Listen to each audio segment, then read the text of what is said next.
cái là sử dụng nó chỉ mấy chúng ta mong cho mấy lúc ôi sao chỉ mấy mong là khó hữu chỉ là sử mà khác cho mấy thì chỉ mấy cái chuyện cảm mong đây là tao mà cú lê cú bao tay à là xin nó cú lu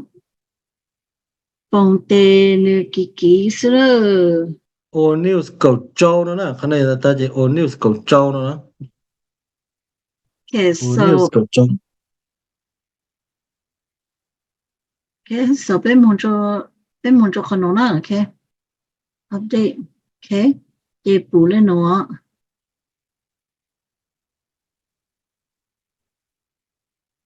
sáng có mẹ sao thay lô nè cái sao thay lô cái nó nói cái cũng một số chỗ hữu tu link rồi đó cái cho một khác họ cứ bây giờ mong na chứ mà cái tôi khác tao đó cái kiểu let na me cái go tao back. ok Yeah, let me mong go số back. tôi chưa có giờ na để họ cứ một tuần đi tê chứ mà mấy tôi mấy buổi tối một tuần đi So, tê nhau chứ mấy nào để tuần đi tê họ cho con đời một số chị một chốt lại tao cái mình tông yeah, tê rồi nè nói lại application đó, okay? Cứ một site tiền nhá nó là click here to submit your application. So bé click đó nó, vậy thì cho bé lựa chọn victory with Ash, okay? Rise, reset, and refocus. Đó nó này, chị nữ kha hata deadline do lúc cầu li วันที่9 sẽ chỉ biết cho 我被周末是好做做路วันที่9路9里诺是哦 cloud 好梦这边我只来呢这的诺这要 contact information okay contact ก็เขา information cũng nhẹเขาไปชุดเลยchoเขาแต่อุ้นได้ชุดเลยเต้น่ะก็ตอนnhẹเขาไปก็ไม่ก็ชุดเลยthì chẳng hạn choไปซ้อนได้ยังcũng màเขาจะใส่choชุดเลยโอเคเนี่ยเขาเนี่ยแต่การแต่ละแต่ priority placement application เนี่ยใส่ต่อแต่有เขาเนี่ยเขาคือมั่วจะคือchỉnh trên số thơ giờ cho một tròn bê cho hồ sức chỉ lại đâu đấy của ôn bê một tròn bê cho cái sức xung cảm một chỗ nè chỉ nhớ cho nó chỉ miss ra ta nhớ cho có cái một chỗ Victory với S nó chỉ giờ tôi lúc họ trong cái một chỗ câu chỗ cha sư nhiều tôi lúc họ trong cái càng tao một chỗ lúc làm lộ cha câu chỗ cha sư có cái càng một chỗ nữa chỉ nếu giờ chỉ giờ lên thì tôi đã chỉ giờ biết cho tôi này nó sẽ trò chơi một chỗ khác ờ ờ cái trên càng là càng muốn mà chỉ tao chơi đó là mà chỉ là chơi đó là mà tụi tôi này cái trò chơi là tụi tôi này cái giờ lấy biết sao một phẩy mong trong sự nè cái nhớ chú nó chỉ cái tao là một tê cháu lù nhá hôm nó cái sao lại trò một sáu mươi một bề một trò khó chơi cha cái một trò dạng toàn đây thì thọ của cái tê là cái khó chính ha lấy kiến dạng gì này cái tê cho là cái khó chính ha dạng gì được gọi sao để sao làm cho nó sẽ ok okay all right so nà chứ cả các bộ record nào của sáng tại biết chơi record quá cứ sẽ biết continue lên nó tới mà lên mua chú tờ sữa tao mà nè sư có khăn đặc cứ bấm một lòng ô lu here yeah nó nếu mua cho language đó cho lu đó chứ giờ có sáng sĩ lu lên chứ là có mong cho nó tao chứ nó bố mua bé cho mong này nè lo như chúng một món như là được cái này right here mua mong như nó là cái lòng món là to hoặc là mình lòng blo là to như lu là mong tăng thì trong lên nó tức là mà I think lu mong chơi hay à ô tô cũ confused so I'm gonna use English okay so yeah so có lòng lu mong lu nhá lang lu hai lu blo te họ tao nhá nó lu số any language nhá nó tôi xin okay thì là nó chỉ người ta contact information nó chỉ go please verify your contact information below you can update if needed okay thầy tao ta có luôn bên đó nó là giờ là chỉ có lấy contact nói ta chỉ thử lo là chỉ có sang verify lấy chẳng có một khu tao nó bà I don't know shape shop bé phục khu lại nữa because giống như you can't really change it and các nội chế nếu ta do ta có sáng cổ bố sang email tổ cho sang khó email là chỉ khó invite nè khó membership invitation một chỗ ôi chỗ không có chat yeah cho có tu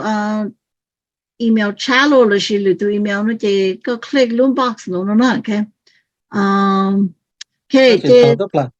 tập là tất nhiên mà thoát click nữa cho họ tập click lại chỉ có một chút tao nữa biết tôi xử là thế chỉ có là khó luôn bỏ cái rất luôn nhất rất lớn nhau nó chỉ có là khó nữa chỉ số cán chỉ có tờ ok ô tăng nữa sao mong nó chỉ chỉ cả sang này chỉ thoát nạn nó xem mà cái một cái chút ta I think if you click this one, then you have to change the email address because it's editable by you. So, cái nào khó có nó chỉ có tao không email. Yeah. Tất nhiên mà giờ ta tu email nó có tu email cho account nó chỉ just leave it as is. Okay. Sao long này nó sẽ nào? Okay, and then mong cho nó có question thì nào. Network size na nếu ta how about if I read it and then come on,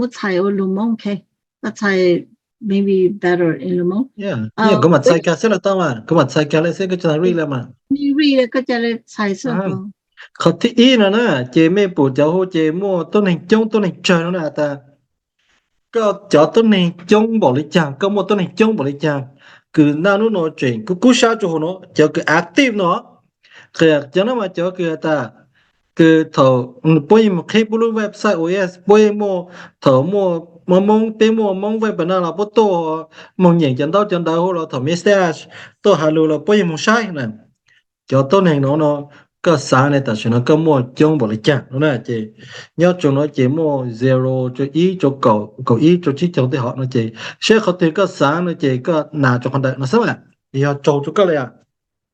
thế chị tụi nó chị cũng khi có ít cho cậu nữa, okay, cho con nữ chỉ muốn lần đầu có. Okay, so number 2, the growth potential nữa, okay. Có thứ đó là chị có thế là có cái băng bờ nó này cái lúc là chỉ có lúc nào nó yếu lúc mong dùng lấy chàng là chỉ bảo lấy chàng là chỉ dùng lấy chàng chị lúc đầu tiên là ta mua picture tụi tôi hình cha cái bù tao ta cái châu to là chỉ yếu cái mong tí to po là chỉ po yếu to quảng cáo lấy cái châu nút tận đây nói còn nó mà chuyển cứ gì sao châu nút tận đây nói thầu cái lúc nhớ chú chỉ Victoria VH này cái mà lại sang cái từ lên cái một châu to này này à cái sao ta lúc thì tận đây châu nút tận đây nó cái châu bị chuyển lên cái tí to tận này trong vào lại chăng cái xã ta cái tỷ tô tạo này chỉ nên chăm rồi zero cái câu là chỉ ít chỗ câu là chỉ lên đây một cái xem mà ok chỉ cái giờ cái xã ta cho chỗ nó tạo đây nó của chủ ít lênตัวnày cho chỗ lênตัวnày nó là cái khi ít chủ chỉ chỗ là câu là chỉ nhớ được cái khi à xem okay number 8 time investment từ lúc xưa cái giờ chủ cái thiết bị ta lúc xưa cái giờ là một sử là một thao lúc làm nó này rồi cái giờ sử dụng đâu mà lấy chàng lúc làm nó này thìเขาnói chỉ thay tao ta lúc xưa cái giờ là một công cho cái cờ nhớ cho Victoria VH tôi muốn cho cái tôi xin chứ xin thẳng tên là cái thằng giảng chiều cái là pa cái tôi cờ tôi nông tôi xỉu nó mày à cái giờ sử dụng đâu mà lấy chàng chỉ nhớ cho cái này ta chờ cha là ở số mong 이问题的呢，이问题呢，可能你还是이问题啊，이问题呢，就差什么了是，按照几什么，照着搞什么，搞就能搞了，搞能搞不交了是，不交什么，不交等于都一题，这个啥的跟我选到我来讲呢，这个可好可要的是。Okay, number 8 the leadership activity. cái một thay cho là gì cái bán thay cho nó mà ya cái bán lên thì tôi hay cái chơi lên thì tôi là ta đau bỏ lấy chàng là gì hẹn bỏ lấy chàng có cái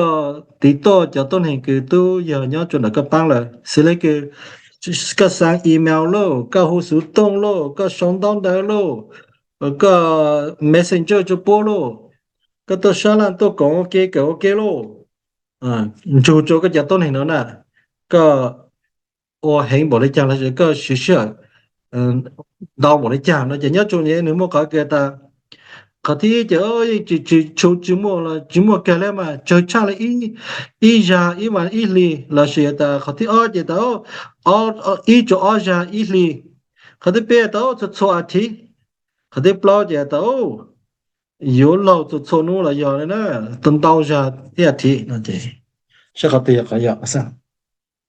Okay, còn number 3 thì country of residence. Lúc đấy chờ có nhỏ. Okay. yeah giờ lúc tới cái nhau chỉ nhau nó chỉ có mà lấy drop down cái mà lấy cái chỗ chỉ lúc tới cái nhau dùng lo tế chỉ có cho Lào Việt Nam có cho Việt Nam Thailand thì USA United States chỉ tới mình cả một chỗ có tí châu à Có tí trao thì global reach and influence. cái global reach có tí châu chỉ là cái mua họ cái mua chỉ tới này cái nhớ tới cái bang phố hắn này à cái bang cho tới này nhớ tới chờ ha nó chỉ mấy cho ta cho cũng muốn cho tôi nhớ tới chờ mi cá họ nó là sự tích cho Canada là tốt tới sự cuối của cho ta cũng muốn cho tôi này nhớ Việt Nam nó sao chỉ ít cho Lào cho là tốt nó chỉ lúc tích chờ cái bang là sự giải tích chờ cái mua cái bang là cái chiều chủ cho này chỉ cái cho nó sao cái thích cho Number 6 là chỉ having a reset attitude. ok có reset tăng của tôi là có chủ bị cha ô cha nữa này à cái bộ môn thực dụng bởi cái yếu là mà bị cha ô cha nữa nè chị ý chủ cậu nó chị có một tổ chức bởi cú sa hay là hồi ta ý là chị là cái chữ cú sa thì bị cha này nó xem mà chị ta cái thực dụng bởi cái sao ta cái ô khác cú sa còn lúc cha nó chỉ cho cậu bây cái đó chỉ khử lại đó nó chị cho ý rất là tao ý mà chữ cú sa đó cậu mà ta cái cú sa long sa ô khó cha nó bị cha này nó sao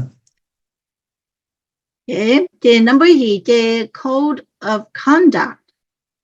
này chủ gia ta cái lúc nhớ chỗ nó chỉ cái chủ gia chân ô của do sao有主gia đó nè còn nó nè chỉ nhớ chỗ chỉ muốn to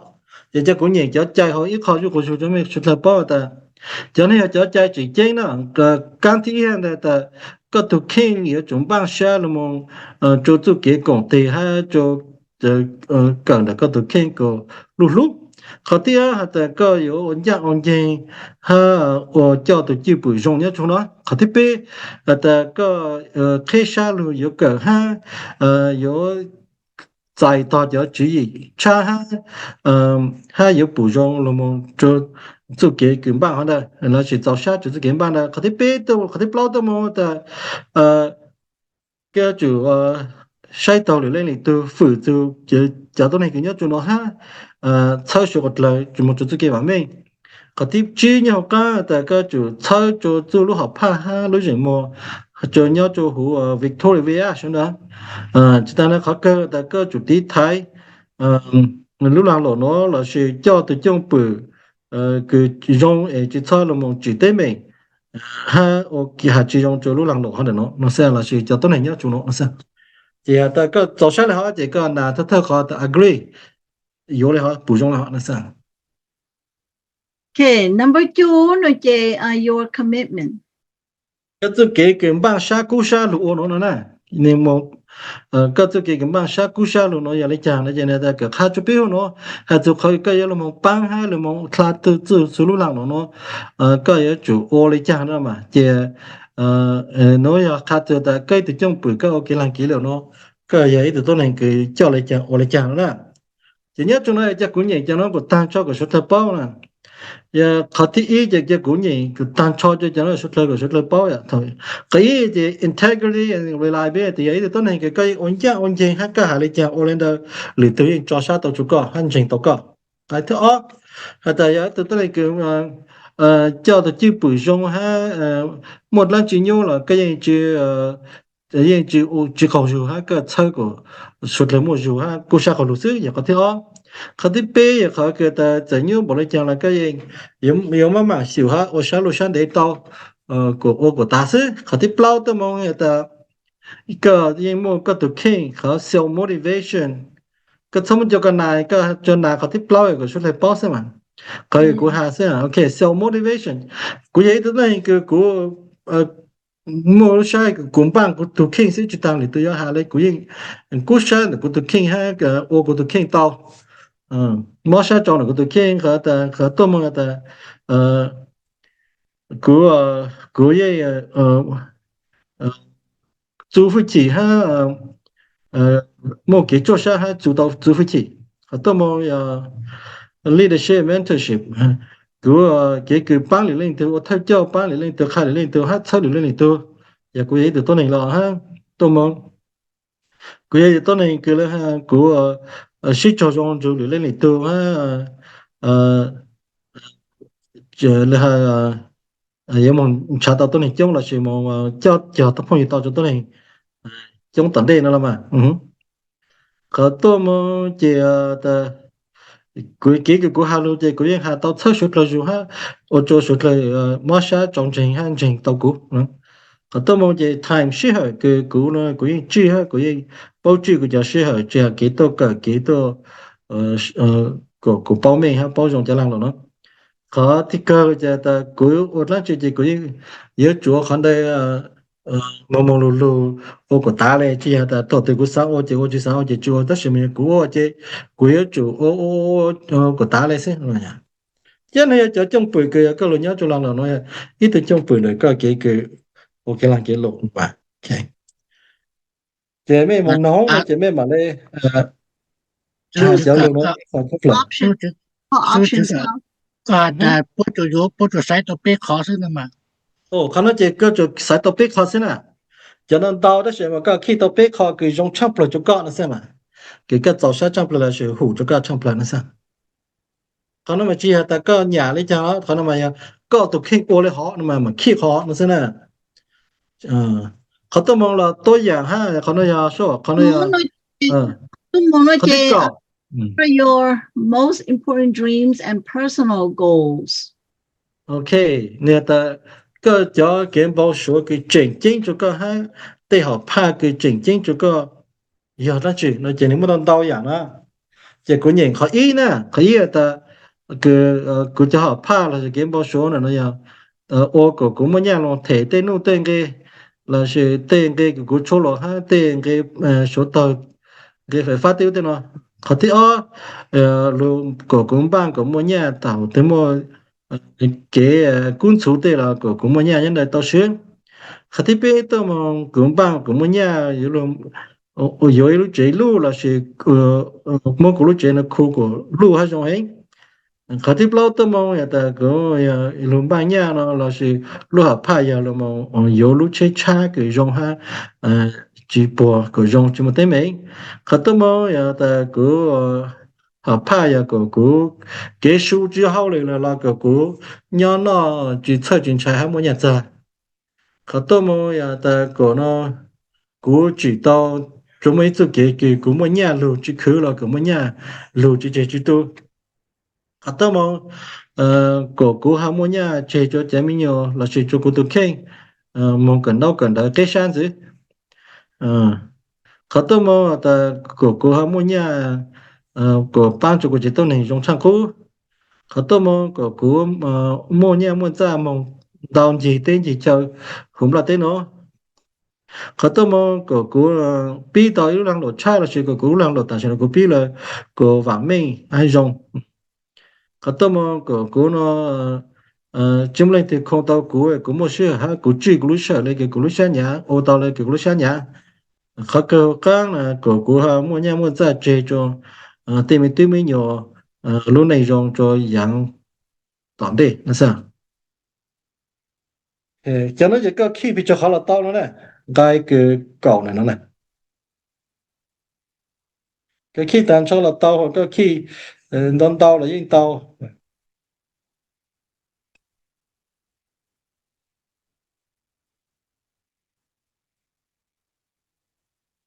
Okay. giờ có tu môn nó chế what are your greatest personal strengths? Okay, cái nó ta giờ lần chỉ cái cái bộ tàu ta cái tụ kinh bộ tàu dùng trong bờ là chỉ mua bên sĩ trong bờ cái lúa dừa nó này ha cái họ từ cái lúa dừa nó dùng trong là lúa trong bờ sẽ tàu giờ lần chỉ cái tàu dùng trong bờ khi bé khó nó sẽ là nếu nó tàu thì khi bé khó nó sẽ giờ cái tí nó chỉ ta integrity accountability vậy từ này cái là cả tàu lần chỉ ha cái chủ lần chỉ có ta lô hàng cái là chẳng có chủ là cái thứ cái một từ trong bự dùng ha hà dòng xe chỉ một từ trong bữa cái hà phê hà ô hà nó là chỉ thao dụng cái một từ trong cái thao dụng là dùng xe cái thiết bị tôi ta chẳng này cho cô bảo tán tôi thằng là ít sao sao không nói ta cái mà lúc bình時嘅ta ở道路上的車就係嘛搬到嗰度去，係人嘅車啦，個人受到人車，用意就個我到那麼 adaptability。cái ấy tụi kinh cái chơi cái tụi kinh chỉ đạo này thì chơi cái tụi kinh hai cái tụi cái mua sa ở lên nó rong chỉ là đấy tụi này tung kinh cái cú sa hậu lực nên mà rong cái cơ hậu lực khởi đầu mà commitment and dependability cái mỗi sa cú hậu lực cho nó hai lì tụi cha sa tụi chú có hai cái chỉ đạo này thì là cái ở tao có đúng không cái khởi đầu mà coachability ta giờ thì tôi khai cái là cái gì tàu sát cái rồi tôi ha tàu sát là cái này à cái khó nói khởi đầu mà ta cái một cái công ty trong ha cái công trong cái bán tôi này trong chỉ một cái mình khởi đầu mà giờ cái tôi này cái bao sát bao cái sai tàu ta cái chỉ là hai lượt từ phê lượt từ chỉ trong tao lượt từ cái bộ lượt từ chỉ trên cái chú phải tiêu tên nó nhớ cho đây cái tôi mà cái bán lượt từ tôi thay cho khai lượt từ hai từ lúc gì mà nó cái bán tao lượt từ cái tôi mà cho cái tôi lấy nó giờ or cho lấy cái chạy hậu lượt professional sẽ tao ta cái hậu lực chỉ những hậu lực是cái chạy的cái我是给老人还能这个好力，cái chạy mình mấy tên này chỉ một十九出来的这好力，还让老几让老师，这个不我到了的，他到么个他我哋有个 vision thinking，个也都等于个做个三下步路人么。yang tận đây ha有帮你的补录什么yang tận đây nó mà yang này cái sau đó này mà chỉ bao là ta bị kỳ dùng nó chẳng là sẽ lúc nào nó dùng nó chẳng là chỉ số là ta cái giá sa ta sẽ có bao ta đây lúc nào tận đây nó cứ yếu mong dùng nó là chỉ cái từ này kiểu mua rừng mua补yang tận đây khó cơ này thì cái từ này cái lo giá sa tàu thì ha thật tiền mua đào yang就错哈导演了那个认证你要做考我到那么呀？哎，直接到到他了，结果张起啊，你知道的，个人有我到嘞，那么这考个那些，可能要去到备考那是呢，备改色，备粉色。